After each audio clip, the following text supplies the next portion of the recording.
اعوذ باللہ من الشیطان الرجیم بسم اللہ الرحمن الرحیم یا ایہا الذین آمنوا لا تحلوا شعائر اللہ ولا الشہر الحرام ولا الہدی ولا القلائد ولا آمین البیت الحرام یبتغون فضلا من ربهم ورضوانا وَإِذَا حَلَلْتُمْ فَاصْطَادُوا وَلَا يَجْرِمَنَّكُمْ شَنْآنُ قَوْمٍ أَنْ صَدُّوكُمْ عَنِ الْمَسْجِدِ الْحَرَامِ أَنْ تَعْتَدُوا وَتَعَاوَنُوا عَلَى الْبِرِّ وَالتَّقْوَى وَلَا تَعَاوَنُوا عَلَى الْإِثْمِ وَالْعُدْوَانِ وَاتَّقُوا اللَّهَ إِنَّ اللَّهَ شَدِيدُ الْعِقَابِ۔ سورۃ المائدہ آیت نمبر 2۔ یا ایھا الذین آمنوا، اے لوگو جو ایمان لائے ہو، لا تحلوا، تم نہ حلال جانو، نہ بے حرمتی کرو، شعائر اللہ، اللہ کی نشانیوں کی۔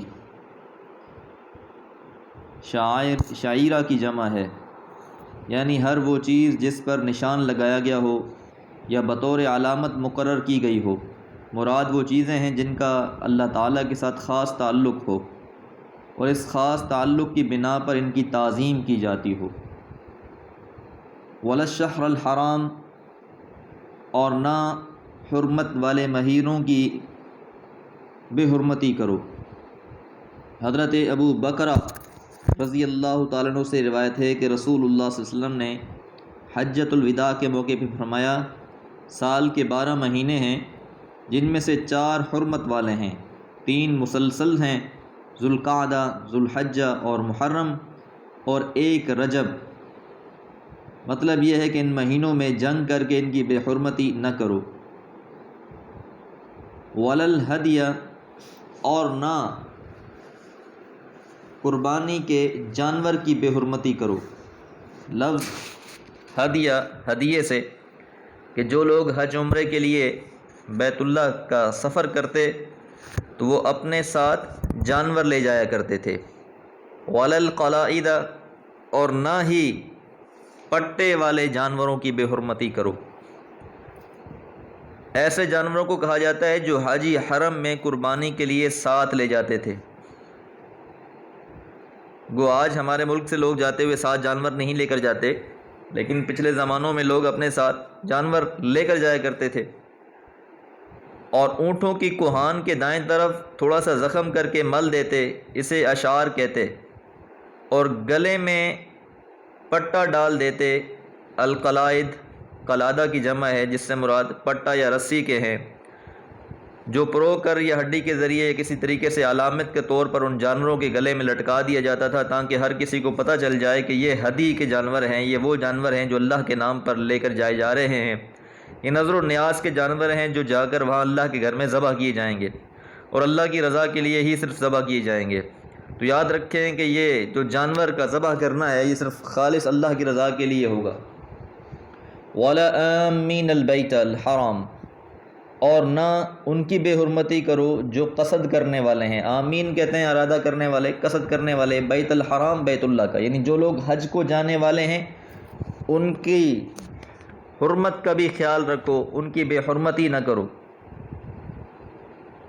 جو مسجد حرام کا قصد کر رہے ہیں، رب کے فضل سے مراد رزق کی تلاش ہے۔ کیوں یہ سفر کرتے ہیں؟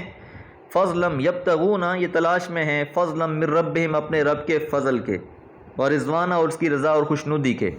یعنی ان لوگوں کو گھروں سے نکالنے والی چیز اور بیت اللہ کی طرف سفر کرنے پر مجبور کرنے والی چیز، اور وہاں پہنچ کر یہ قربانی کے جانور ذبح کرنے والی چیز اللہ کی رضا اور خوشنودی ہے۔ تو عمل کے اندر جب تک رضائے الہی مطلوب نہیں ہوگی، ایسے عمل کا کوئی فائدہ نہیں ہے۔ وَإِذَا حَلَلْتُمْ فَاصْطَادُوا، اور جب تم احرام کھول دو تو اس کے بعد شکار کرو۔ اب یہاں پر یہ حکم نہیں ہے کہ تم نے شکار لازمی کرنا ہے، بلکہ وہ جو پیچھے حکم آیا تھا کہ غیر محل الصید، کہ احرام کی کیفیت میں تم لوگ شکار نہیں کر سکتے، اسی طرح اب احرام کھلنے کے بعد یہ جو ایک اجازت ہے وہ دی جا رہی ہے کہ اگر کوئی اب شکار کرنا چاہے تو وہ شکار کر سکتا ہے۔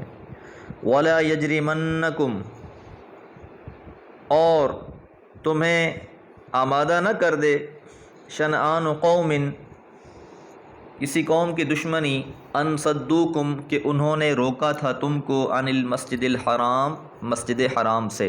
یعنی جب نبی مہربان صلی اللہ علیہ وسلم اپنے اصحاب کے ساتھ عمرے کی نیت سے 6 ہجری کو گئے تھے تو کفار نے آپ کو روک دیا تھا.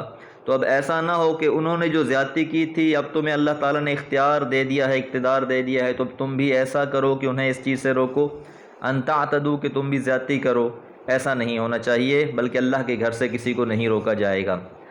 اس وقت کیونکہ ابھی کفار کے لیے کوئی خاص حکم نازل نہیں ہوا تھا، اس لیے جو بھی شخص تھا، چاہے کافر تھا، کوئی مشرک تھا، جو بھی تھا، بہرحال اللہ کے گھر کے تقدس کو وہ شخص جانتا تھا، تو اللہ کی رضا کے لیے بھی، وہ خوشنودی کے لیے بھی وہاں جاتے تھے.